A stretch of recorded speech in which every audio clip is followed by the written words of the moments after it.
Capítulo 10. Caos no Ministério. O Sr. Weasley acordou os garotos após algumas horas de sono. Usou magia para fechar e dobrar as barracas, e o grupo deixou o acampamento o mais depressa que pôde, passando pelo Sr. Roberts à porta da casa. O homem tinha um estranho olhar vidrado e acenou se despedindo com um vago "Feliz Natal". "Ele vai ficar bom", disse o Sr. Weasley baixinho, quando começaram a atravessar a charneca. Às vezes, quando a memória de uma pessoa é alterada, ela fica um pouco desorientada durante algum tempo, e precisaram fazê-lo esquecer muita coisa. Eles ouviram vozes ansiosas, quando se aproximaram do lugar onde estava a chave de portal, e ao chegarem, encontraram numerosos bruxos e bruxas reunidos em torno de Basílio, o guardador das chaves de portais, todos exigindo, em altos brados, partir do acampamento o mais rápido possível. O Sr. Weasley teve uma discussão com Basílio, eles entraram na fila, e conseguiram tomar um velho pneu de volta ao Monte Stoatshead antes do sol realmente nascer. Voltaram caminhando em direção à toca, à claridade da alvorada, falando muito pouco porque estavam demasiado exaustos, e ansiosos pelo café da manhã que iriam tomar. Ao virarem para a estrada de casa e avistarem a toca, um grito ecoou pela estrada úmida. "Graças a Deus! Graças a Deus!" A Sra. Weasley, que evidentemente esteve à espera diante da casa, veio correndo ao encontro deles, ainda usando chinelos, o rosto pálido e tenso, um exemplar amassado do Profeta Diário, amarrotado na mão. "Arthur, eu estava tão preocupada, tão preocupada." Ela se atirou ao pescoço do marido e o Profeta Diário caiu de sua mão frouxa no chão. Baixando os olhos, Harry leu a manchete: "Cenas de terror na Copa Mundial de Quadribol", completa com uma foto em preto e branco da marca negra cintilando sobre as copas das árvores. "Vocês estão bem", murmurou a Sra. Weasley distraída, largando o marido e olhando para os garotos com os olhos vermelhos. "Vocês estão vivos. Ah, meninos!" E para a surpresa de todos, agarrou Fred e George e puxou os dois para um abraço tão apertado que as cabeças dos garotos se chocaram. "Ai, mamãe, você está estrangulando a gente. Gritei com vocês antes de irem embora", disse a mãe, começando a soluçar. "É só nisso que estive pensando. E se você sabe quem tivesse pegado vocês, e a última coisa que disse aos dois foi que não obtiveram suficientes nons? Fred, George, ora vamos, Molly, estamos todos perfeitamente bem", disse o Sr. Weasley acalmando, desvencilhando dos gêmeos e levando em direção à casa. "Gui", murmurou ele em voz mais baixa, "apanhe esse jornal, quero ver o que diz." Quando já estavam todos apertados na pequena cozinha, e Hermione preparava uma xícara de chá forte para a Sra. Weasley, no qual o marido insistiu em acrescentar uma dose de uísque, Gui entregou o jornal ao pai.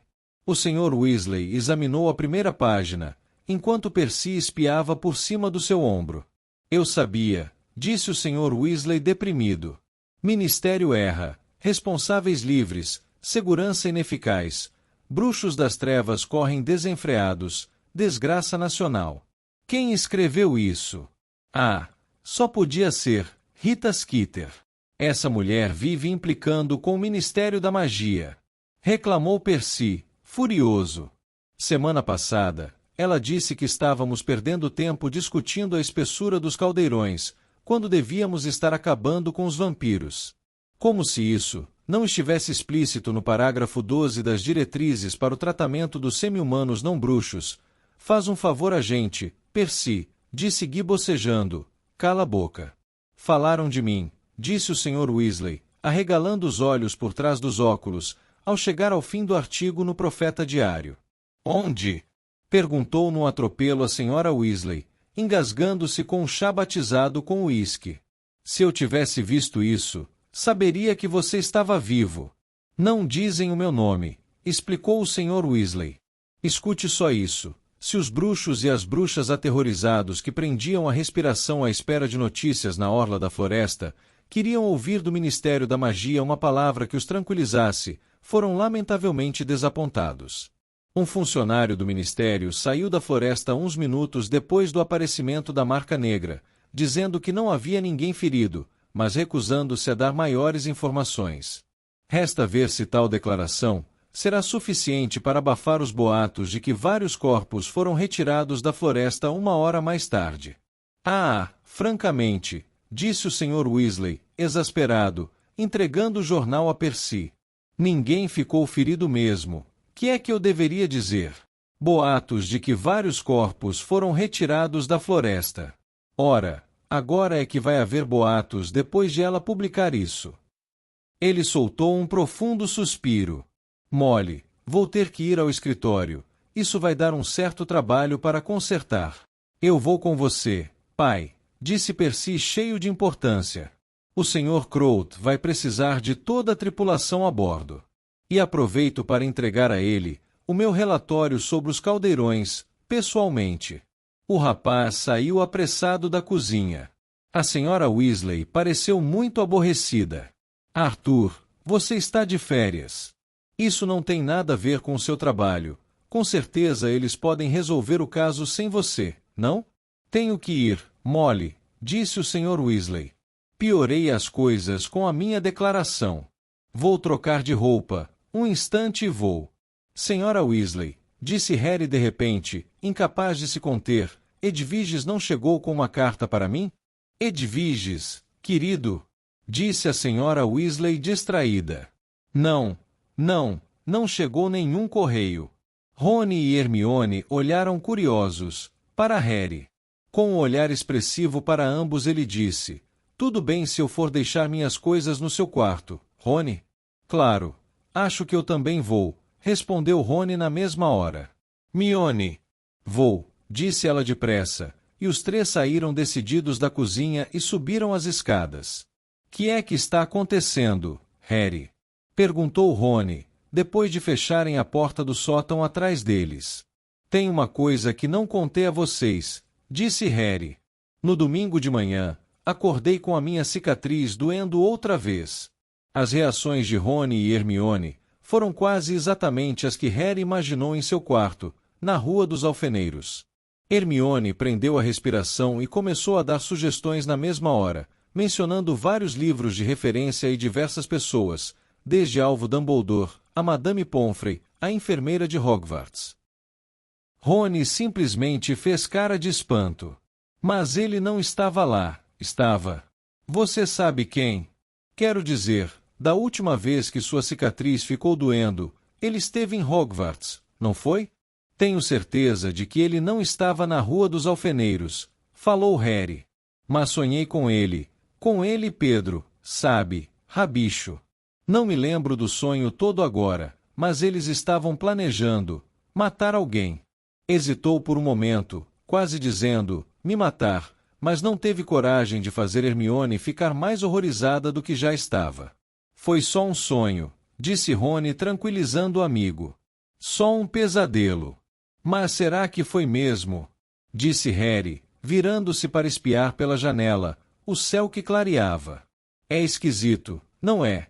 Minha cicatriz dói, e 3 dias depois os comensais da morte se manifestam e o sinal de Voldemort volta a aparecer no céu. Não diz o nome dele. Sibilou Rony entre dentes. E lembra o que foi que a professora Trelawney disse? Continuou Harry, sem dar atenção a Rony.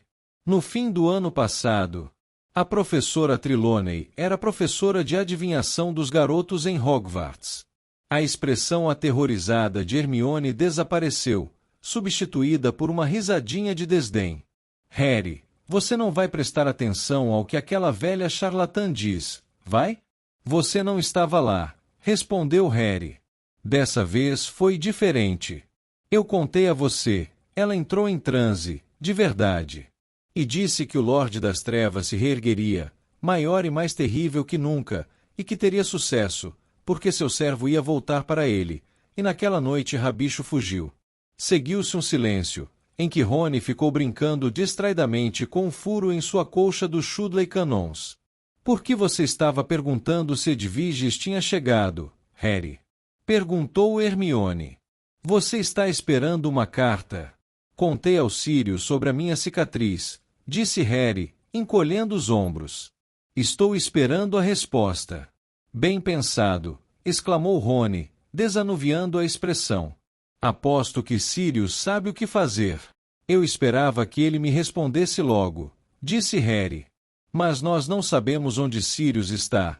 Talvez esteja na África ou em outro continente, não é? Ponderou Hermione. Edviges não poderia fazer uma viagem dessas em poucos dias. Eu sei, disse Harry, mas teve uma sensação de peso no estômago, ao olhar o céu sem nem sinal de Edviges. Vamos jogar uma partida de quadribol no pomar, Harry, sugeriu Rony. Vamos, uma melhor de 3, Gui, Carlinhos, Fred e Jorge jogarão. Você pode experimentar a finta de Vronsky. Rony, disse Hermione, num tom de quem diz, eu não acho que você esteja sendo muito sensível. Harry não quer jogar quadribol agora. Está preocupado e cansado. Nós todos precisamos ir dormir. Quero jogar quadribol, disse Harry subitamente. Aguenta aí, vou pegar a minha Firebolt. Hermione saiu do quarto resmungando alguma coisa com o som de meninos. Nem o Sr. Weasley nem Percy pararam muito em casa na semana seguinte. Os dois saíam toda manhã antes do resto da família se levantar e só voltavam bem depois do jantar. Tem sido um absoluto tumulto, contou Percy a todos, cheio de importância, no domingo à noite, véspera dos garotos regressarem a Hogwarts. Estive apagando incêndios a semana inteira. As pessoas não param de mandar berradores, e é claro, se a gente não abre um berrador na mesma hora ele explode. Tem marcas de queimadura por toda a minha mesa e a minha melhor pena ficou reduzida a cinzas. Por que é que estão mandando berradores? Perguntou Gina, que se ocupava em remendar com fita adesiva o seu exemplar de 1000 ervas e fungos mágicos, sentada no tapete diante da lareira da sala de estar. Para se queixarem da falta de segurança na Copa Mundial, disse Percy. Querem compensação pelos prejuízos. Mundungo Fletcher entrou com pedido de compensação pela perda de uma barraca de 12 suítes com banheira jacuzzi, mas eu saquei logo qual era dele.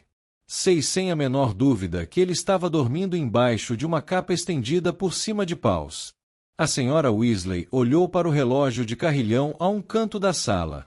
Harry gostava desse relógio. Era completamente inútil se alguém queria saber as horas, mas para outras coisas era muito informativo. Tinha 9 ponteiros dourados e em cada um estava gravado o nome de um Weasley. Não havia números no mostrador, mas o local onde cada membro da família poderia estar.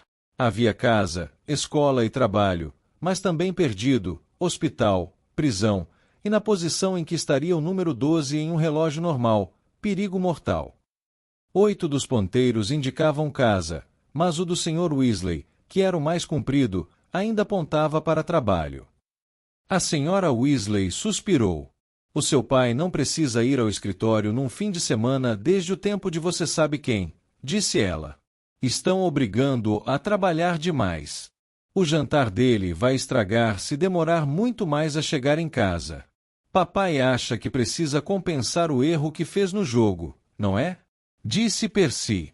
Verdade seja dita, foi meio imprudente ele fazer uma declaração à imprensa, sem antes pedir autorização ao chefe do departamento.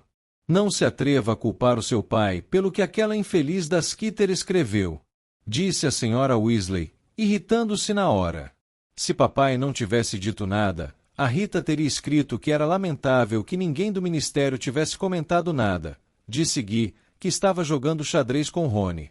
Rita Skeeter nunca pinta ninguém de anjo. Estão lembrados da vez que ela entrevistou todos os desfazedores de feitiços do Gringotts e me chamou de frangote de cabelo comprido? Bom, está um pouco comprido, querido, disse a senhora Weasley carinhosamente. Se você me deixasse... Não, mamãe. A chuva açoitava a janela da sala de estar.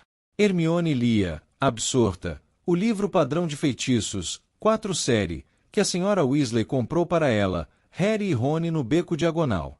Carlinhos cerzia um gorro à prova de fogo.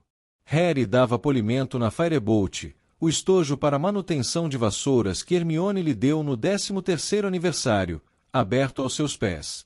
Fred e George estavam sentados no canto mais afastado, de penas na mão, conversando aos cochichos, as cabeças curvadas sobre um pedaço de pergaminho. O que é que vocês dois estão aprontando? Perguntou a senhora Weasley rispidamente, os olhos nos gêmeos. Dever de casa, disse Fred vagamente. Não seja ridículo, vocês ainda estão de férias, disse a mãe. Deixamos este para depois, disse George. Por acaso vocês não estão preparando um novo formulário, estão? Perguntou a senhora Weasley perspicaz. Por acaso não estariam pensando em recomeçar as genialidades Weasley? Ora, mamãe, disse Fred erguendo os olhos para a mãe, uma expressão mortificada no rosto. Se o expresso de Hogwarts bater amanhã, e George e eu morrermos, como é que você iria se sentir, sabendo que a última coisa que ouvimos de você foi uma acusação sem fundamento? Todos riram, até mesmo a senhora Weasley. Seu pai está chegando, disse ela de repente, olhando mais uma vez para o relógio. O ponteiro do Sr. Weasley, de repente girou de trabalho para a viagem. Um segundo depois parou estremecendo em casa junto aos demais, e todos ouviram chamar da cozinha. Estou indo, Arthur, respondeu a mulher, saindo correndo da sala. Mais alguns minutos e o Sr. Weasley entrava na sala aquecida, trazendo o jantar numa bandeja. Parecia completamente exausto. Agora a coisa está realmente pegando fogo, comentou ele com a Sra. Weasley, sentando-se numa poltrona junto à lareira e brincando desanimado com uma porção murcha de couve-flor. Rita Skeeter andou fuçando a semana inteira, procurando mais bobagens ministeriais para denunciar. E agora descobriu que a coitada da velha Berta está desaparecida, então isso vai ser a manchete de amanhã no Profeta. Eu disse a Bagman que ele devia ter mandado alguém procurá-la há séculos. O Sr. Crouch vem dizendo isso há semanas seguidas, disse Percy depressa. Crouch tem muita sorte de Rita não ter descoberto nada sobre a Wink, retrucou o Sr. Weasley irritado. Haveria uma semana de manchetes, com a história do elfo doméstico dele, ter sido apanhado segurando a varinha que conjurou a marca negra. Acho que todos concordamos que o elfo, embora irresponsável, não conjurou a marca, disse Percy inflamado. Se você quer saber, o Sr. Crouch tem muita sorte que ninguém no Profeta Diário saiba como ele é ruim para os elfos, disse Hermione zangada. Agora, olha aqui, Hermione, retrucou Percy. Um funcionário de primeiro escalão no ministério, como o Sr. Crouch merece obediência cega dos seus criados. Dos seus escravos, você quer dizer, falou Hermione com a voz muito aguda. Porque ele não pagava salário ao Wink, não é mesmo? Acho melhor vocês todos subirem e verificarem se fizeram as malas direito, disse a Sra. Weasley, interrompendo a discussão. Andem logo, vamos, todos vocês. Harry fechou o estojo de manutenção, pôs a Firebolt ao ombro e subiu com Rony. A chuva parecia ainda mais forte no último andar da casa, e vinha acompanhada por assobios e gemidos do vento, para não falar nos uivos ocasionais do vampiro que vivia no sótão. Pichi começou a piar e a voar dentro da gaiola quando eles entraram. A visão dos malões quase prontos o deixou num frenesi de empolgação. Arrolha ele com um pouco desses petiscos para corujas, disse Rony atirando um pacote para Harry. Quem sabe ele cala o bico. Harry enfiou alguns petiscos pelas grades da gaiola, depois voltou sua atenção para o malão. A gaiola de Edviges estava do lado, ainda vazia. Já faz mais de uma semana, disse Harry, contemplando o poleiro deserto de Edviges. Rony, você acha que Sirius foi capturado? Não, teria saído no Profeta Diário, protestou Rony. O ministério iria querer mostrar que capturou alguém, não acha? Acho. Olha, toma aqui, o material que mamãe comprou para você no Beco Diagonal. E ela tirou um pouco de ouro do seu cofre para você. E lavou todas as suas meias.